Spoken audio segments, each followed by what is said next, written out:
Então isso daí é o que acontece hoje. E o que mais acontece hoje ainda é isso daqui, ó. O Baby Boomer falava, meu pai não me entende. E ao mesmo tempo que o Baby Boomer falava que meu pai não entende, ele falava que a geração X não queria nada. Não sabia como era a realidade das coisas. Por outro lado, a geração X chegava, falava, ó, meu pai que é Baby Boomer não me entende, meu professor que é Baby Boomer não me entende. E também chegava para os millennials que estavam chegando e falando, olha, essa galera não sabe o que é a realidade. E esse ciclo, gente, acontece constantemente. E hoje, nas escolas, né, principalmente na rede FATEC, né, que engloba essa galera aí do técnico, né? Eu tô falando muito mais da parte técnica, eu sei que existe educação infantil, fundamental, né, na rede também, mas eu tô falando mais, como eu falei, da minha vivência. A minha vivência é mais técnica e universitária. Na linha do tempo, os nossos alunos estão aqui e os nossos professores estão aqui. E como há de se esperar, acontece a mesma coisa. O aluno fala, meu professor não me entende, e o professor fala, o meu aluno não quer nada. Porque os valores, os princípios, a forma de ver as coisas é diferente. Hoje nós temos o professor, e eu estou me incluindo nisso, tá? Tem o jeito tradicional de ver as coisas, né? Olha, a escola é fundamental, o jeito de aprender é esse. Vamos levar um tempão para a gente poder aprender esse tipo de coisa. Vai levar 6 meses para a gente aprender uma coisa, um assunto X. E o cara está procurando vídeo no TikTok para aprender em 30 segundos. Tá? Claro que são aprendizados diferentes, são níveis diferentes, mas eu acho que a gente tem que entender um pouquinho sobre isso. Eu já vou falar sobre isso. Consome conteúdo do modo analógico, né? Nós ler muito jornal, ler na internet também, né? O jornal que virou para a internet, ler livros, correr atrás de treinamentos e tudo mais. Se aprofunda no conteúdo para entender melhor. A gente tem a noção de que, aprofundando em determinados conteúdos, a gente evolui. O foco e valorização é na estabilidade. Todos nós aqui. Funcionário público, né? Historicamente, é focado muito na estabilidade. Traçam estratégias de médio e longo prazo para cumprir planos. Hoje a gente consegue falar assim, daqui a 2 anos eu quero ser mestre, daqui a 3 anos eu quero ser mestre. Você consegue focar seus esforços e daqui a 3 anos se ver mestre, tá? E é muito estranho a gente ver isso, porque o jovem hoje ele não tem essa visibilidade, tá? Ele não tem essa visão de futuro. É isso que tem acontecido bastante. E para os professores, a autoridade é baseada em formação. É sobre o ter. Né? Aí, ó, eu sou mestre, eu sou doutor, eu sou não sei o quê. Você vai correndo por ser coisas, né? E que a próxima geração não está valorizando isso. E faz parte da evolução, tá? O aluno hoje, ele tem um novo jeito de ver o mundo. Ele passa mais de 4 horas por dia enfurnado numa tela, tentando aprender. Ele é bombardeado por conteúdos de rápido consumo e ele acabou se acostumando com isso, né? Ou seja, parte do nosso trabalho, parte do meu trabalho dentro de sala de aula é muito fazer o cara entender que o conteúdo curto ajuda bastante, mas quando eu quero me aprofundar, o conteúdo curto não me ajuda. E essa consciência eu tento criar na cabeça dos jovens hoje que me acompanham tanto em sala de aula quanto fora dela, tá? Ele é acostumado a ciclos de estímulo-recompensa de curto prazo, ou seja, o estímulo nosso, por exemplo, se eu chego e falo assim, eu quero ser doutor, eu já planto aqui agora para eu ser doutor daqui a X tempo, sabe? E hoje o nosso aluno ele não consegue fazer isso. O estímulo, recompensa dele tem que ser imediato, se não no mesmo dia, muito perto do mesmo dia, tá? Às vezes na mesma hora. Tá? Isso é adaptável. E tem dificuldade de traçar planos a longo prazo, como eu falei, e a autoridade dele hoje é baseada em influência. E isso me pega de um jeito muito diferente, porque assim, eu consegui viver dentro de sala de aula os dois. Por exemplo, o meu aluno, em um certo período da minha carreira, ele me valorizava muito porque eu sou o professor dele, que dou o conhecimento para ele, que ajudo ele a evoluir e tudo mais. E ultimamente, nos últimos anos, eu tenho percebido que eu era muito mais valorizado pelos meus alunos, não pela autoridade hierárquica que eu cheguei dentro da educação, e sim por eu ter construído um canal que tem milhões de seguidores e que vou dar palestra em eventos nacionais e internacionais. Eles valorizavam muito mais isso, eu ser, entre aspas, youtuber. Os meus alunos valorizavam muito mais eu ser youtuber do que por ser professor. Isso me incomodou muito por muito tempo, até o momento em que eu percebi, eu posso usar isso como arma contra eles. Contra eles, não, a favor do aprendizado deles. E quando eu percebi isso, melhorou muito a minha relação com eles e melhorou muito a minha relação com o fato de ensinar para eles. E não sou só eu, isso não é uma coisa única minha, não fui eu que vi isso. Quem sacou isso, quem é da educação e sacou isso, está se dando bem. Eu vou mostrar alguns exemplos aqui, não sei se vocês conhecem todos eles, mas uma coisa eu tenho certeza, vocês podem não conhecer nenhum desses aí que vão passar, mas o seu aluno conhece todos eles. Um que, cara, esse eu acho que todo mundo conhece, é o Iberê Yamari, que é o Manual do Mundo, que hoje está com 16,6 milhões de inscritos. O canal Nostalgia, do Castanhari, que está com 15 milhões de inscritos e tem vídeos de história maravilhosos. E eu quero usar esses dois, para eu também não me alongar muito nos outros. Eu já escutei professor falando, mas eles não são professores, eles não têm didática, eles não sei o quê. É a mesma história daquele treinador do corredor lá. Não, você tem que fazer do jeito certo, do jeito tradicional. Só que eu já escutei isso dos seus alunos, dos nossos alunos. O jeito tradicional de ensinar é chato pra cacete pra eles. Né? Assim, esse tipo de coisa que às vezes a gente tem que enxergar um pouco que o nosso trabalho é entrar em sala de aula e educar. O nosso trabalho é entrar em sala de aula e fazer aquele ser que não está pensando no futuro começar a pensar. O nosso trabalho também faz parte de entrar em sala de aula e mostrar para ele que um vídeo de 30 segundos pode dar um conhecimento para ele inicial, mas se ele quiser se aprofundar, ele vai ter que participar um pouquinho também do ensino tradicional, do ensino chato, no formato chato. Por exemplo, o Castanhari, que é esse da direita, o canal Nostalgia, ele tem vídeos de 2, 3, 4 horas. Ele tem vídeos maiores que muitas aulas. E a galera assiste. Por quê? Porque é um cara mais jovem, um jeito de falar, ele não fala tão formalmente, ele fala num linguajar um pouco mais acessível, vamos dizer assim. O Iberê, do Manual do Mundo, também é um cara sensacional para isso. Alguns outros exemplos, Pedro Lois, cara, não sei se vocês conhecem, professor de ciências, né? Os professores de ciências, se já viram os conteúdos do Pedro Lois. O Pedro é um jovem, gente boa pra cacete também. Graças a Deus eu tenho o prazer de conhecer todos esses que eu vou apresentar aqui. E são pessoas muito, muito engajadas em educar, tá?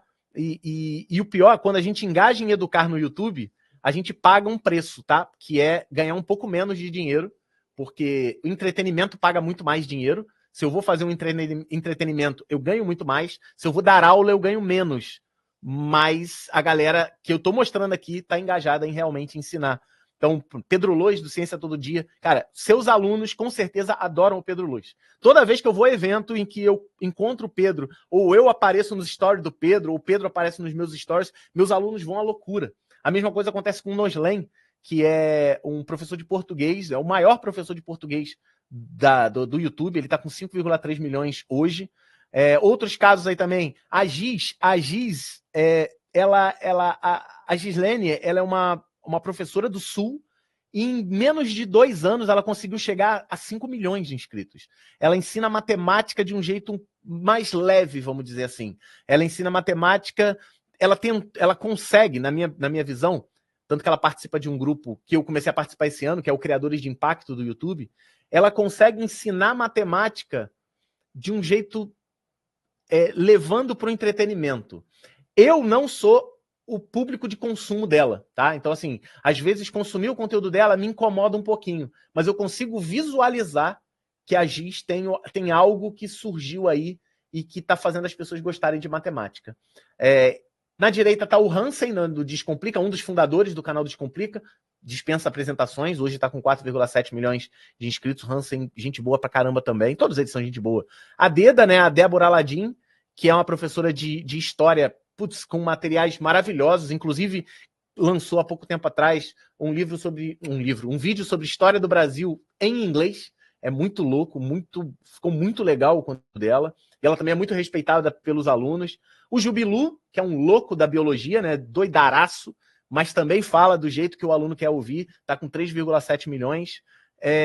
Eu vou me colocar como exemplo porque está na contagem regressiva ali.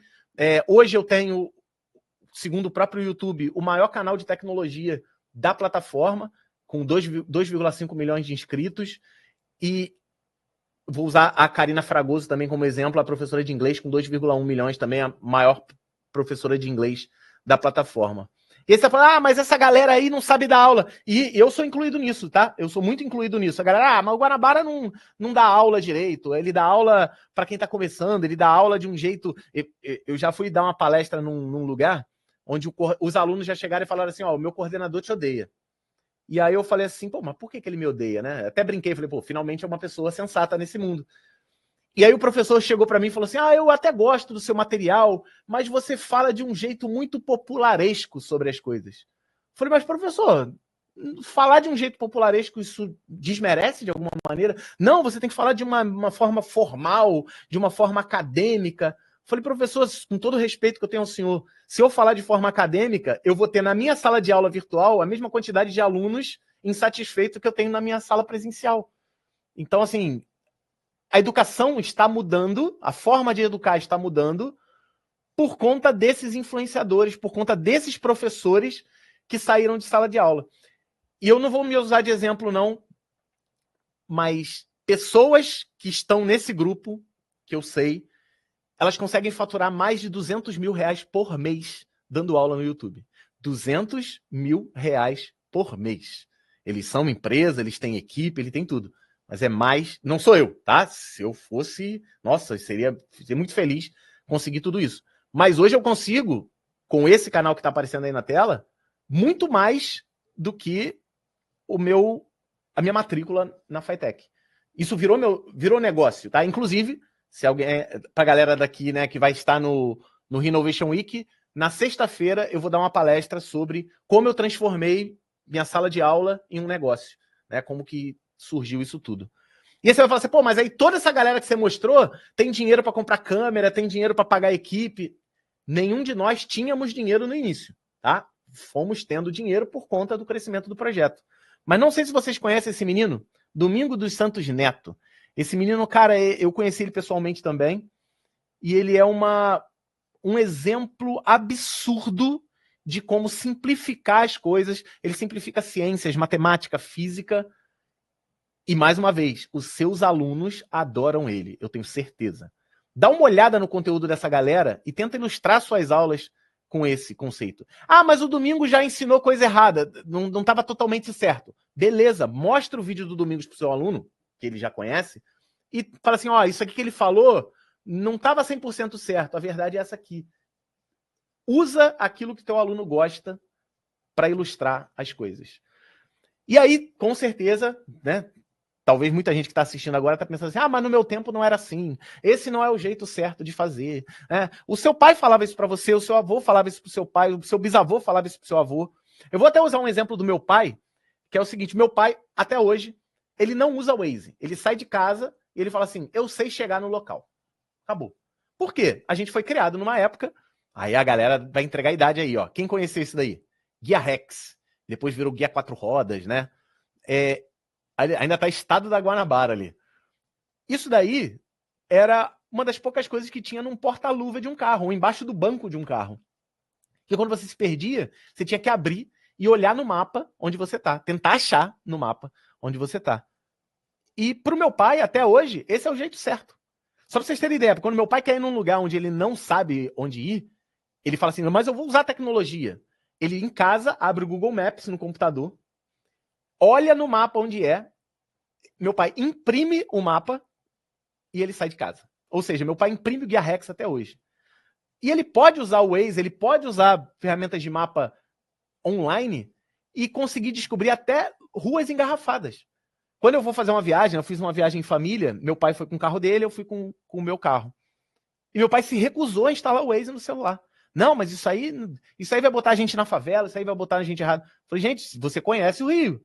Se você tiver para entrar numa favela, é só você não entrar. Ele vai retraçar a rota. E meu pai é uma das pessoas que se nega a usar esse tipo de tecnologia.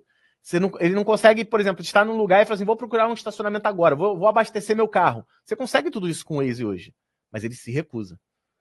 E é como se fosse um professor hoje em dia que não quer abrir mão do mimeógrafo. Eu não sei se... as escolas ainda têm mimeógrafo, né? Eu já vi em várias escolas da Rede Fitec que existem mimeógrafos ainda.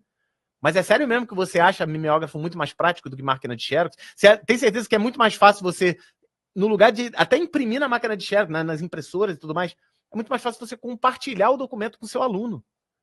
Mas tem gente que não gosta.